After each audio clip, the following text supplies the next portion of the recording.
Venezuelan President Nicolas Maduro confirmed that the country had the company that trained mercenaries to undertake an assassination attempt against him is frequently used by the Trump administration. About 8,000 more people in the United Kingdom have died in their own homes since the start of the coronavirus pandemic than in normal times, as concerns grow over the number avoiding going to hospital.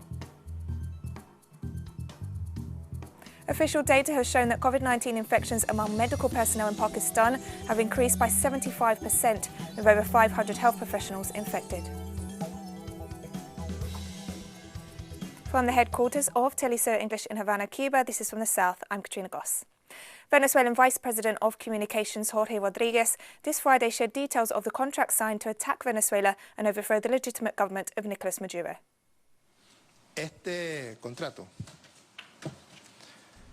This contract will go down in history as the most infamous action that any person has ever perpetrated against a country, against his own country, but not even in the world history of treason.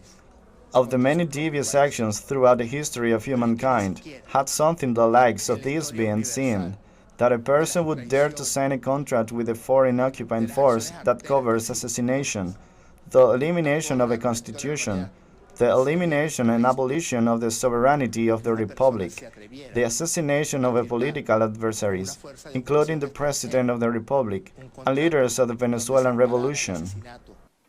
Venezuelan President Nicolas Maduro confirmed that the company that trained mercenaries to undertake an assassination attempt against him is frequently used by President Donald Trump's government.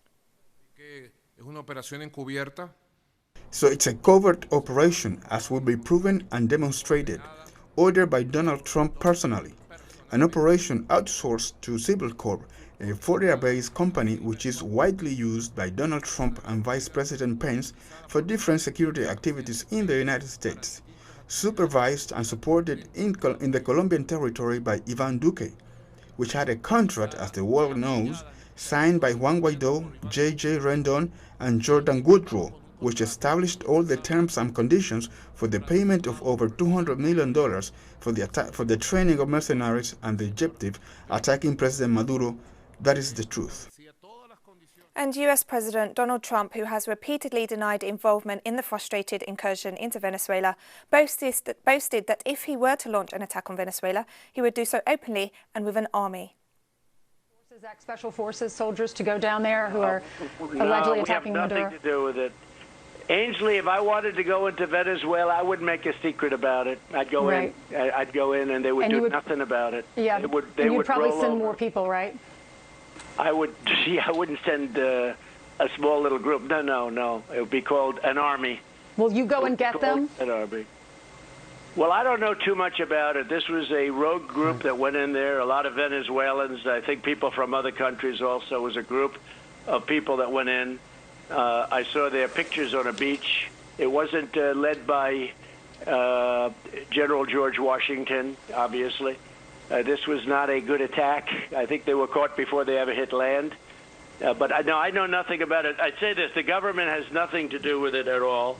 And, I have to find out what happened. But we don't need, if we ever did anything with Venezuela, it wouldn't be that way. It would be a slightly different. It would be called an invasion.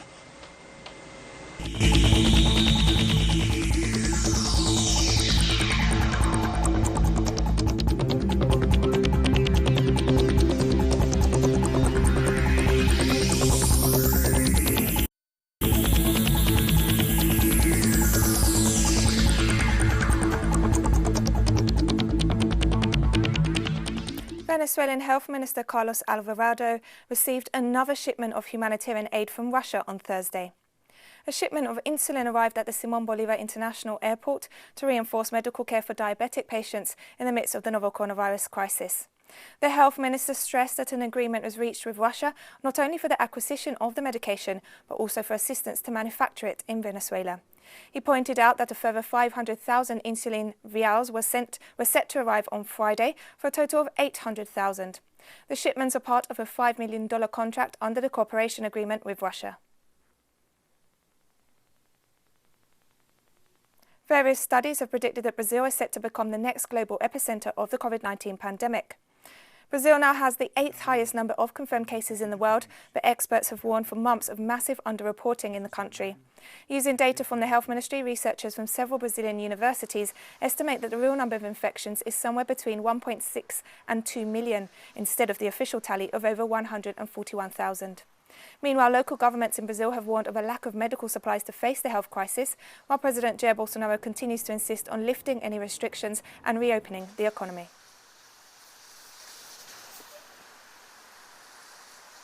The number of confirmed COVID-19 cases and deaths continues to rise in Latin America. Brazil remains the worst hit nation in the region, with more than 141,000 confirmed cases and more than 9,000 deaths. It's followed by Peru with more than 58,500 positive cases and over 1,600 fatalities. Meanwhile, Ecuador has reported more than 30,300 cases, with the death toll remaining at 1,654.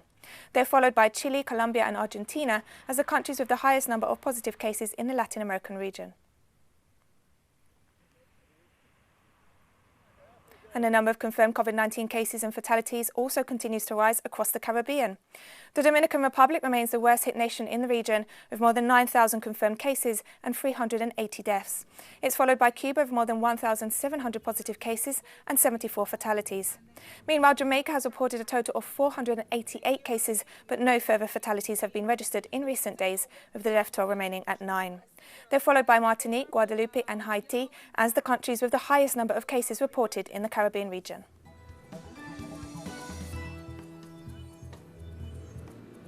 More stories coming up after this very short break, so don't go away.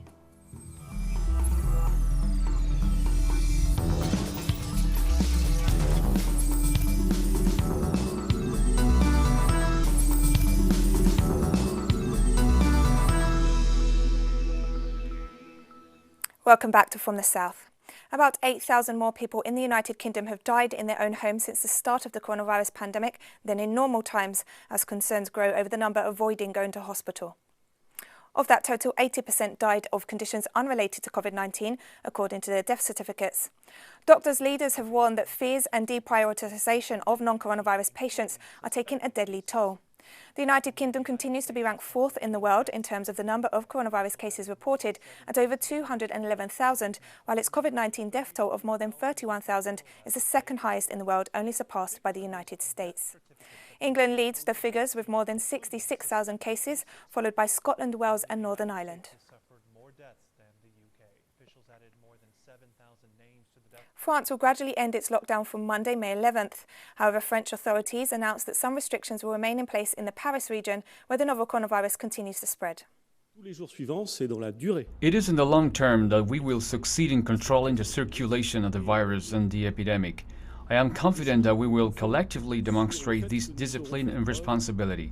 Progressive deconfinement must not be a sign or a mark of a relaxation of our vigilance.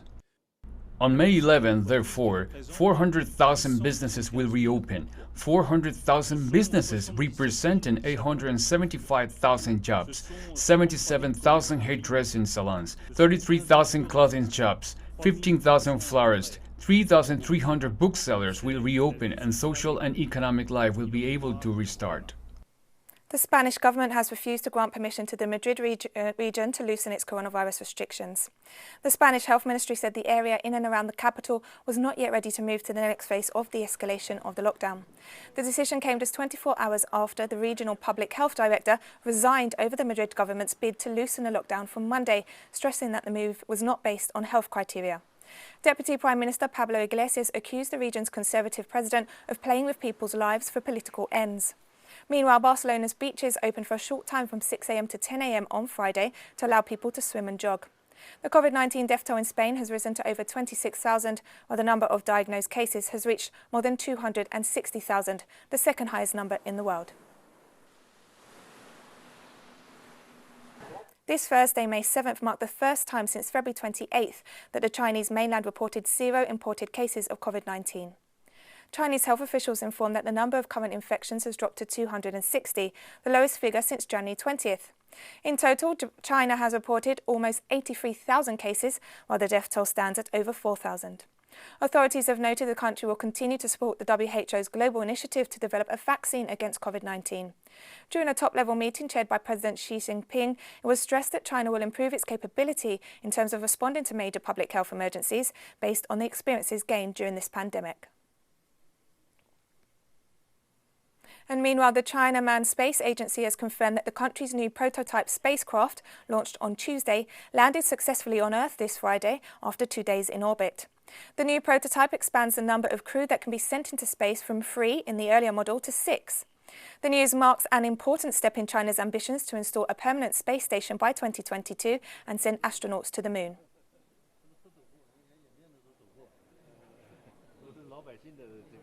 Chinese Foreign Ministry spokeswoman Hua Chunying stressed that Taiwan's attempt to join the World Health Organization under the pretext of combating the COVID-19 pandemic is an act of political manipulation and will not succeed.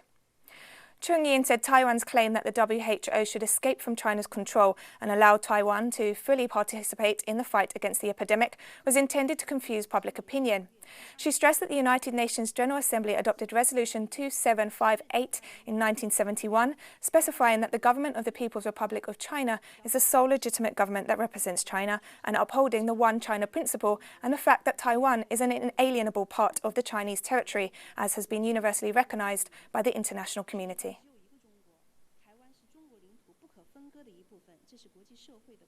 UN Secretary-General Antonio Guterres has appealed for an all-out effort to end hate speech globally in the context of the coronavirus pandemic. As of Friday, the global COVID-19 death toll has surpassed 274,000, while more than 3.9 million people have been infected. COVID-19 does not care who we are, where we live, what we believe, or about any other distinction. We need every ounce of solidarity to tackle it together. Yet, the pandemic continues to unleash a tsunami of hate and xenophobia, scapegoating and scaremongering. One final short break now, but stay with us for more.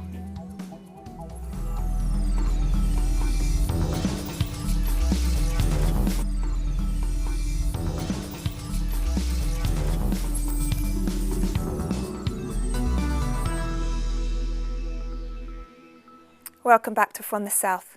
Official data has shown that COVID-19 infections among medical personnel in Pakistan have increased by 75%, with over 500 health professionals infected. As the number of COVID-19 cases continues to surge in Pakistan, the country's healthcare providers remain at great personal risk as they care for COVID-19 patients. A quarter of the infected medical staff were working in intensive care units. Doctors and paramedics in Pakistan have been appealing to the government to maintain the strict nationwide lockdown, stressing that the coming weeks will be critical. But authorities have decided to ease the lockdown starting from Saturday, stressing that the poorest sectors of society are suffering economic hardship. Nearly 40% of Pakistan's 212 million people live in poverty.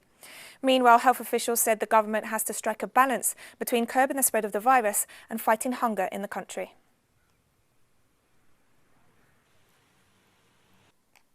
For it, not even the West. Very recently, there is an increase in the number of healthcare workers affected by this virus. Daniel, there are a few deaths also. Whatever decision the government is taking, either a complete lockdown or a partial lockdown in certain areas, or easing out the lockdown timings, that is for the best interest of the Pakistani nation and for the safety of their people. And definitely there are very good brains who are advising them. The Palestine Liberation Organization has stressed that it will cancel all agreements with Israel should the regime continue with its plan to annex part of the West Bank. Our correspondent Leonette Cruz has the details. Thank you. Greetings from Cairo for all our Telesur viewers. The Executive Committee of the Palestine Liberation Organization undertook to cancel all agreements with the government of Israel on political and economic security if the Israeli government imposes its sovereignty over any part of the West Bank. Palestinian President Mahmoud Abbas and Prime Minister Mohammad Tayeb participated in last night's meeting, at the presidential headquarters in Ramallah.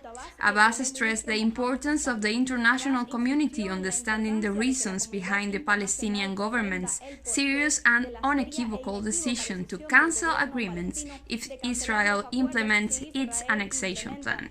This meeting took place after Israeli Defense Minister Naftali Bennett approved the construction of a new Israeli settlement with 7,000 homes in the West Bank, in what is likely to be one of his last major actions in office, and after the United States ambassador to Jerusalem said that U.S. support for the annexation of Israeli settlements does not depend on the Palestinian response to Netanyahu's will to negotiate options, as the options were to either move forward with the backing of one of the parties, as was the case in Israel, or come to a standstill by not supporting either party. The result was the announcement of the so-called deal of the century that will begin to be implemented from July 1st, according to the coalition government agreement signed by Benny Gantz and Netanyahu. The PLO reiterated its call for an international peace conference on the basis of international law and UN resolutions to end the Israeli occupation, recognize the independent state of Palestine based on the 1967 borders, and address the case of refugees and detainees. We will continue to follow the events. Back to you in the studio. The number of confirmed coronavirus cases across the African continent continues to grow, with the WHO regional director warning that a spike in numbers is likely to result in the wake of improved and increased testing. While the figures remain low in a number of countries, a sizable number have reported over 100 cases already, while South Africa, Algeria, Egypt, Morocco, Cameroon, Guinea, Ivory Coast, Ghana, Djibouti and Nigeria have confirmed more than 1,000 cases. South Africa has been praised by some analysts for its mass testing, which is thought to explain why it has reported one of the largest numbers of cases in the region, but a relatively few COVID-19 fatalities. Meanwhile, the Kingdom of Lesotho is the only African country that has so far escaped from the pandemic. According to the World Health Organization, COVID-19 could kill up to 190,000 people across Africa if not contained.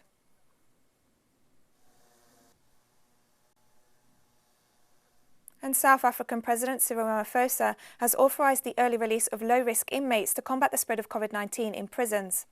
In a statement issued on Friday, the presidency said the special COVID-19 parole dispensation would apply to low-risk inmates who have already served their minimum sentence or who would approach this period in the next 5 years. Prisoners affected by this decision will not be pardoned or have their sentences remitted, but will be placed on parole and will continue to serve their sentence under the community correction system until they reach their respective sentence expiry dates.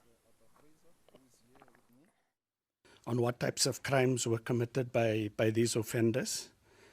They were all petty crimes, and one could describe it as crimes of need that was committed by these offenders. We have ensured that we had carefully scrutinized the categories as well as the individuals to ensure that there are no violent criminals as part of this group of offenders. The Russian Air Force held rehearsals in Moscow on Monday ahead of the traditional Victory Day parade, which will take place this Saturday in the Russian capital. The date marks the surrender of Nazi Germany in 1945. 26 million soldiers of the Soviet Union's Red Army were killed in the Second World War. Their sacrifice secured victory over Nazi Germany and halted the spread of fascism across the world. Due to the COVID-19 pandemic, this year's commemoration in Russia features an air show and fireworks. And we finish with a video of the preparations. Remember, you can get all the latest news on our website as well as on social media. For Teleso English, I'm Katrina Goss, and thank you for watching.